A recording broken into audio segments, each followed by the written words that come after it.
Fala Fogão, tá começando a segunda edição do Radar Alvinegro nessa segunda-feira, 29 de julho. A expectativa pela regularização do ponta Matheus Martins, contratado pelo Glorioso junto à Udinese da Itália, por algo em torno de 61 milhões de reais, infelizmente não se confirmou. O nome do atleta não apareceu no bid por questões burocráticas. Havia uma expectativa de que ele pudesse estar à disposição de Arthur Jorge para essa primeira partida das oitavas de final da Copa do Brasil diante do Bahia, mas em virtude dessa questão de troca de documentação daqui e dali, vocês sabem que isso normalmente não é resolvido no estalar de dedos, não houve tempo hábil para que isso acontecesse. O que acontece agora então, Vitor? Ele vai poder jogar na partida de volta lá na Fonte Nova? Não. Matheus Martins só vai poder jogar a Copa do Brasil caso o Botafogo avance para as quartas de final. Aí beleza.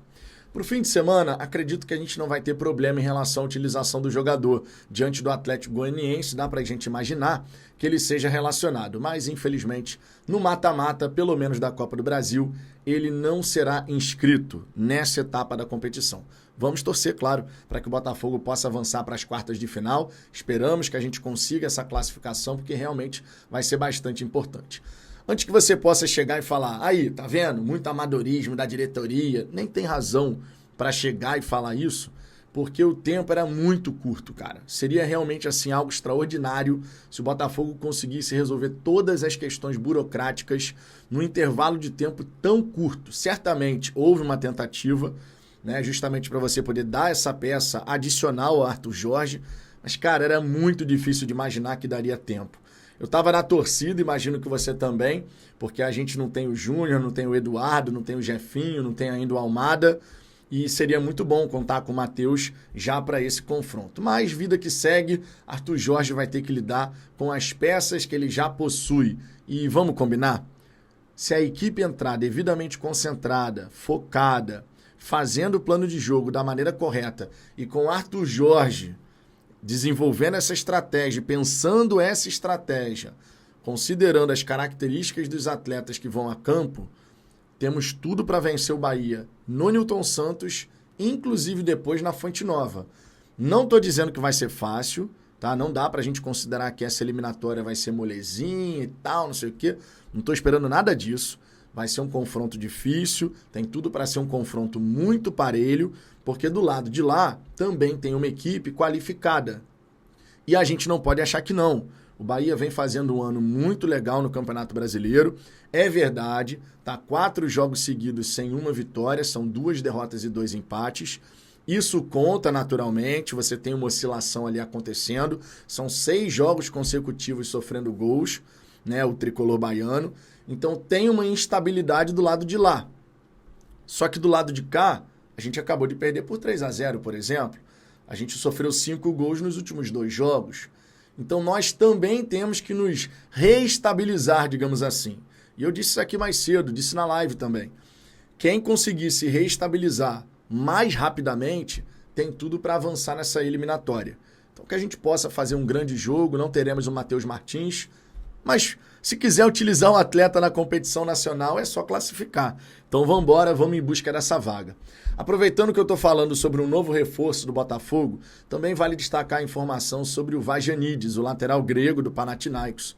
O Botafogo teve a sua última oferta rejeitada. Uma proposta que está sendo falada aí na casa dos 18 milhões de reais, cerca de 3 milhões de euros. Segundo Anderson Mota, há a expectativa de que você possa tentar uma nova proposta, porque nunca é demais lembrar. O contrato do Vazanides com o Panathinaikos está chegando ao fim. E entre Botafogo e o lateral grego, já está tudo alinhado. O Vazanides quer jogar no Botafogo, quer vir ao Brasil, que aceitou o desafio, mas agora, naturalmente, a gente precisa que ele e seu empresário possam também conversar com o Panathinaikos. Né? Faz aquela pressão, é a chance do Panathinaikos ganhar uma graninha ainda em cima do lateral, né? Senão vai perder de graça. Eu não tenho nem dúvida que se chegar no fim do ano, o Panathinaikos não aceitou vender, chega no fim do ano, o Botafogo vai oferecer um pré-contrato, podendo contratar o jogador no meio do ano que vem, sem gastar em relação a direito econômico, só tendo que acertar as luvas ali com o atleta e tudo mais. Para o Panathinaikos seria uma boa, o Arthur Jorge quer o jogador, mas é aquilo.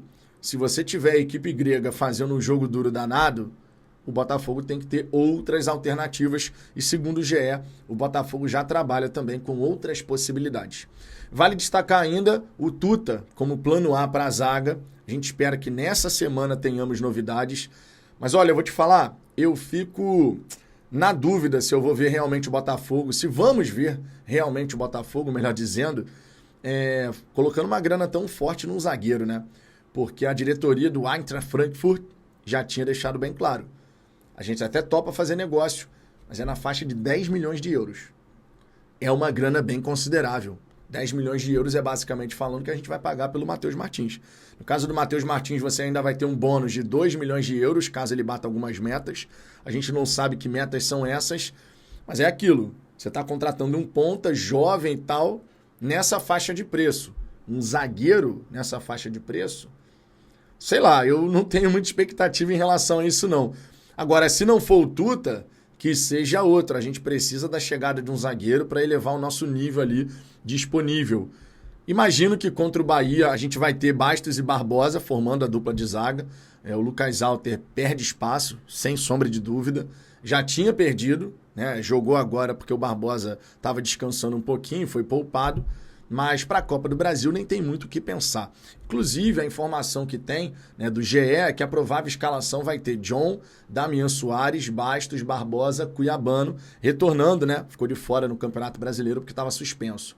No meio de campo, Gregory e o Marlon Freitas. Na direita, Luiz Henrique. E aí vem a dúvida que eu já tinha comentado no Radar Alvinegro, primeira edição. Na esquerda vai ser o Tietê ou vai ser o Savarino? Se for o Savarino, na frente a gente vai ter Igor Jesus e Tiquinho Soares. Se for o Tietê, a gente pode ter Savarino e Tiquinho Soares. O que você prefere, Fogão? Deixe seu comentário aqui embaixo e lembre-se, amanhã eu estou de volta com muito conteúdo aqui no canal e o nosso pós-jogo já vai ser na madrugada de quarta-feira, porque afinal de contas a partida termina 11h30 da noite e ali por volta de 1 da manhã a gente consegue então fazer o nosso pós-jogo. Beleza? Por hora é só, tô indo nessa. Um grande abraço. Fui!